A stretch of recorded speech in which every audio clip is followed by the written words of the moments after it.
hello बाजै दांदुलि आदाया न'आव गैयाबा आं थांगासिनो दै दरजाखौ ब्लां खेवनानै दोनबानो जाबाय आरोखि बिराद अनोब्रा आं नोंखौ बाजै आदा जौ फाग्लायालाय मा अननो रोंनोब्रा आंसो नोंखौ अनो दे थांगासिनो दा मोनायाव जायखिजाया फैसाखौ 2000सो थिनानै दोनबानो जाबाय मा पकेटनिफ्राय दिहुननानै लाखाबाय फैसाखौ दे जाबाय होमबालाय बाजै बिराद अनोब्रा बाजै आं नोंखौ बिराद अनो ओंखामखौ बायदि अमा बेदरखौ बायदि अनोब्रा नोंनि थाखाय आं अख्रांनि हाथरखि मा गासैबो थुख्लायजोबनानै लानानै फैगोन आं मालाय सोरबा हिनजावनि थाखाय अख्रांनि हाथरखि सेन्देल थुख्लायहैनो नागिरदों मा जालायखोब्रा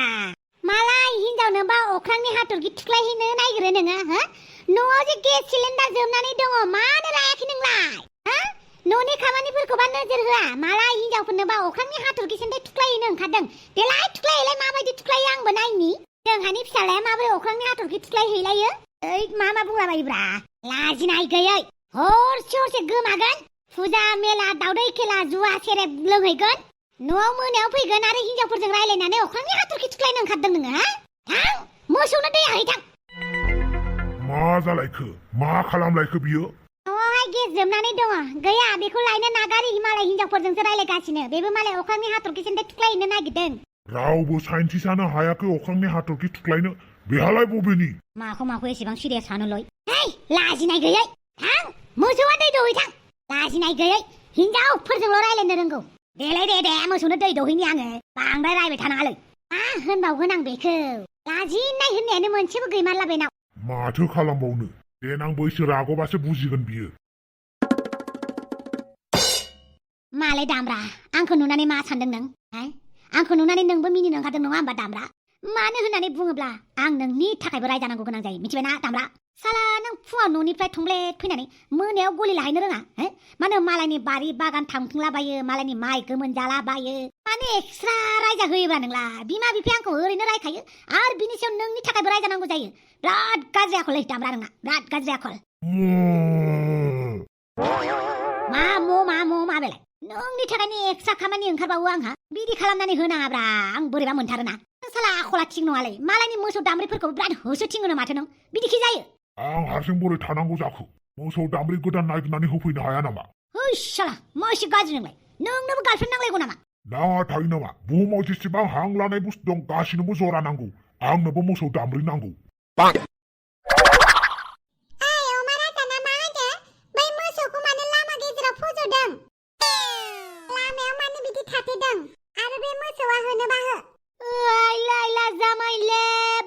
दादागिरिलै नों आं दादागिरि जायाखै माथो नोंसोरसो दादागिरि लामा गेजेराव जिरायथेदों दा बे मोसौआ होनोबा हो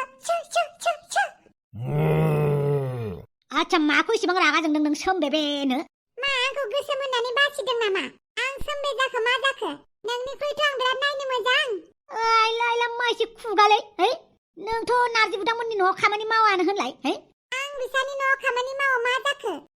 मा एसे रुवाथि साइसब्रा नोंलाय आंलाय रुवाथि थाखायो माथो आदा नारजि बुदांमोननावलाय माथो जाखो नों बायदिथ' आं मोसौजों थाफायाखैना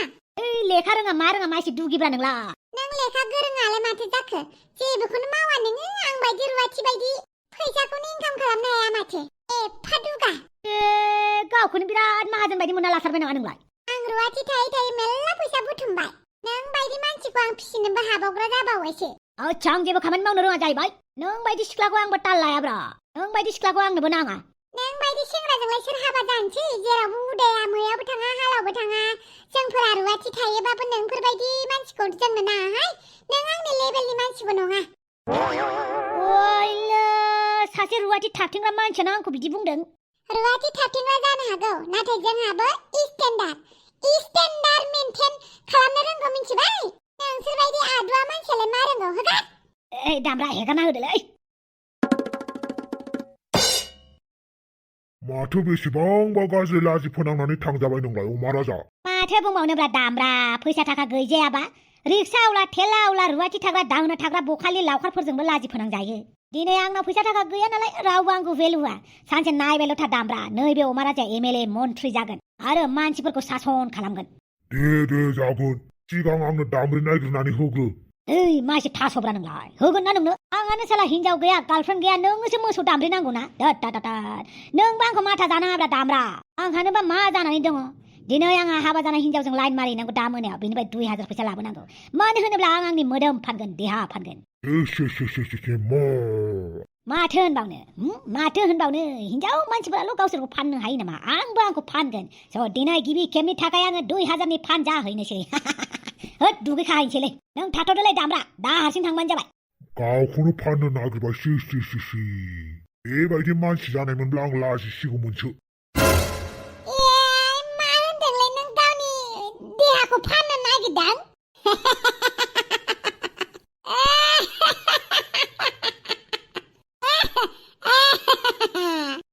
जाबायबा मिनिनाया दोनथ'लाय दा मिनिफिननो हागोन दे माबायदि देहा फाननो नागिरखोब्रा नोंलाय अमा राजा मालै हिनजाव मानसिफोराल' देहा फाननो हायो नामाब्रा आंबो फानगोन मा हिनजाव मानसिफोराल' होननानै हिनजावफोरखौ बदनाम होनो नागिरदोंब्रा नोंलाय गासिबो हिनजावफोरा बिदि नङालै अरे गासिबो हिनजावफोरखौ बुङाखैब्रा खायसे खायसे हिनजावफोरा देहा फानोना आंबो फाननोसैब्रा गावखौनो थ' दिनै फार्स्ट कास्टमार मोनगोन आं बेनिखायनो आंनो नोंनि पारफिउमखौ नांगौमोन माने मोदोमाव फोननायखौ दाखालि 10 थाखानिल' बायनानै लाना फैनायखौ लुगैलायबाय नों आरो बियो हिनजाव साइजसो मोदोमोलै मा हिनजाव साइज हौवा साइज बेलाय जायखिजाया मोदोमा मोदोमबानो जाबायना आंना दिनै आंहा गावनि मोदोमखौ फानहैनायनि खोथा दङ बेनिखायनो एसे साफा जानांगोन ना दा थांनानै दुगैनोसै आं दुगैनानै आराम ओंखारलांसै हराव मा बिजनेस मावनो नागिरोब्रा नोंलाय नोंनि एजेन्टआ सोरलै मानो एजेन्ट नांगौब्रा आं गावनो एजेन्ट गावनो आङो माबा मेबि आरोना जायखिजाया नोंबो आंजों थाफानो हागोन आं बिदियाव गैयालै आं एसे उसुबिदा मोनोलै बिदि देहा फानलु फानलाखौ फैसा होगोनब्रा आं नोंनोबो आं 2000 होबा नोंनो 200 होगोन ना आं नोंखौ ओरैनो लांफायाब्रा नों बायराव थानानै नेग्रा जादो आं सिगाङाव गावखौनो फानबाय थानोसै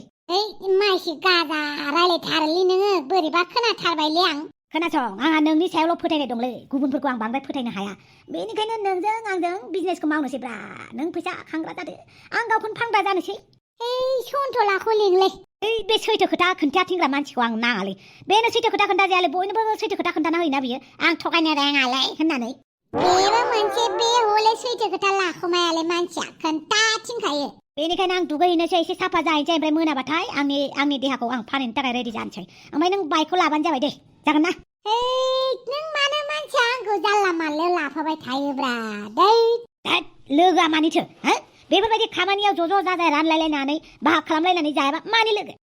जागोन दे जागोन दा मोनायाव कल खालामबानो जाबाय आंखौ हुइना बाट लान्जाय थेम पाट हे बापरे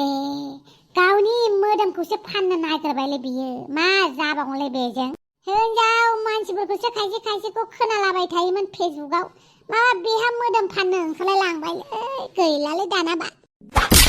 बबेनिफ्रायलै दावसो देलाय आंना बिउटि पार्लाराव थांदोंमोन आरो मोजां नुदोंना आंनि महरखौ मा राजा आच्छा मा पार्लाराव थाङोलै नोङो मोनसे बाथ्रा सोंगौमोन आं मा बाथ्रासै बाथ्रा माने माथो बिउटि पार्लाराव माबा माबि जायोनोलै बिउटि पार्लाराव माबा माबि जायोथ' आरो होमबा आंबो बाहागो मोनगोन नामाब्रा मानो मोना जानो होमबालाय आंखौबो लाफादोलै आंबो एसे बिजनेस खालामनोसै नोंनाव लाइसेन्स दङ आरो बिदियावबो लाइसेन्स नांलायगौ लाइसेन्स नङाबा सार्टिफिकेट नङाबा नोंलाय पार्लारावलाय माबायदि खामानि मावनो आच्छा बेफोरनिबो लाइसेन्स होबाय होमबा सरखारा मा बुंदों नोंलाय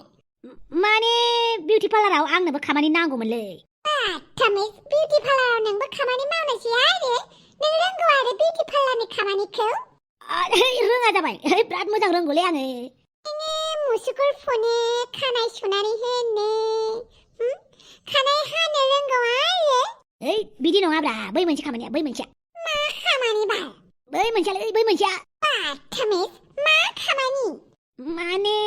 माने देहा फाननाय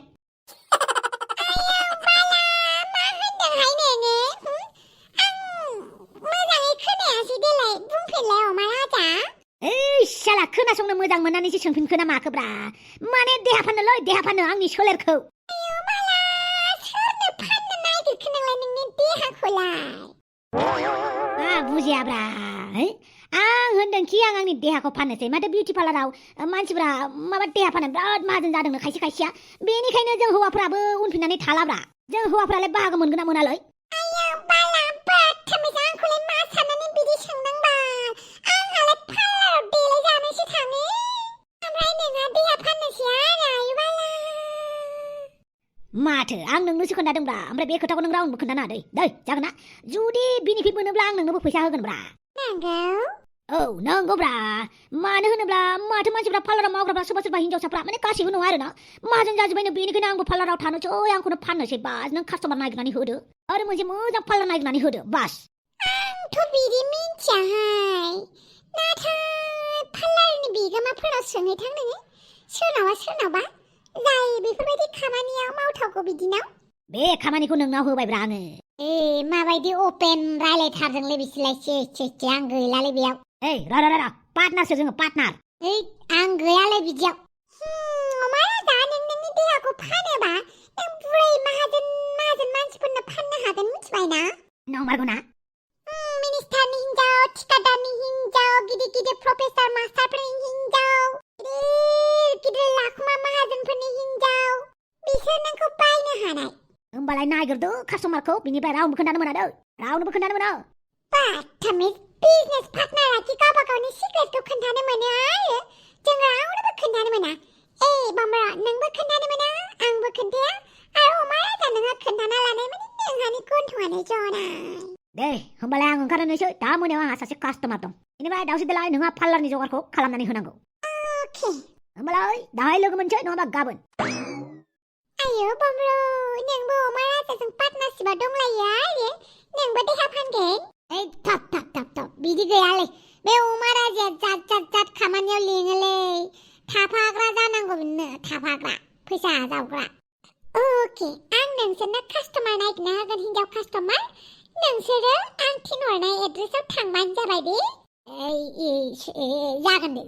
होमबालाय अमा राजाया गावनो लाजियाबा जोंलाय मानो लाजिनांगौ जाखो माथो लाजिबा खाजि गोमायो बेबो नंगौ आच्छा बारु थाइबानि लारु दिनै गावखौनो फाननो थांनोसै आं गिबि खेबनि थाखाय बेनिखायनो हाथायफोरखौ एसे नायनानै लाखानोसै र' खुगाफ्रा साफा नंगौना नङा दे साफायानो आराम दुगैखाबाय थाइबा थाखानि पाउडार सुनु फोनबाय 10 थाखानि सेन फोनबाय आरो मा नांबावगौ थांगासिनो दङ र' दांदुलि सना बाजै फै हाबफै जिराय बा बाजै नोंसानि न'आलाय माथो मोजांथारलै बाहेरनिफ्रायल' नुहरबाय थायोमोनलै नोंसानि न'खौ दिनै न'सिङाव हाबफैनो मोननानै मोजां मोनबाय नों दानि अननायाव थानो मोनबाय आरो मोजांलै माहाजोन जानो हामारनांगौ मानसिया नोंबो माहाजोन जानो हागोन आरो सानसे नोंसोरबायदि बाजैया आंखौ अनबाय थायोब्लाथ' बिराद मोजांनि बाथ्रा होमबा अमा राजा माबाफोर जाग्रोनो ना लोंग्रोनो जालु जाला खालामबाय थाला नामालै बाजै आरो मानसिखौलाय मा एसे मोजां नंखोलै बाजै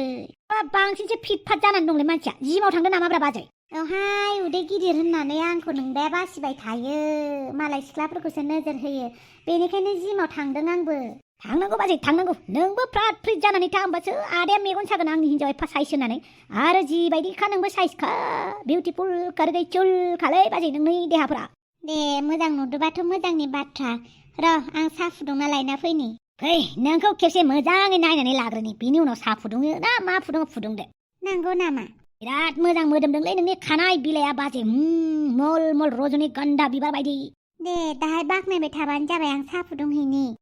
खेबसे गोबाख्रबबावनि आंनि बिखा बिख्लाव बिदिनो नोंखौ अराय बामनानै लागोन आं बाजै नों जेबो टेनसन लानाङा थ' आसोलफोर मा नायबाय थाखो लाइक मोनसे होदो साबसक्राइब मोनसे खालामनानै गालांदो बेनिफ्राय बेयावबो जोंहा फैबाय थासिगोनलाय एबार साननैसोनि उनाव दे होमबालाय बाय ओमफ्राय आंहा गाबोन बिउटि पार्लाराव जइन जाहैनोसै आइजो माहारि नोंथांमोना आंखौ खबर लानो हागोन हौवाफोरा गोजानाव थाबानो जाबाय आंनिफ्राय दे होमबालाय बाय लोगो मोनगोन थाबैनो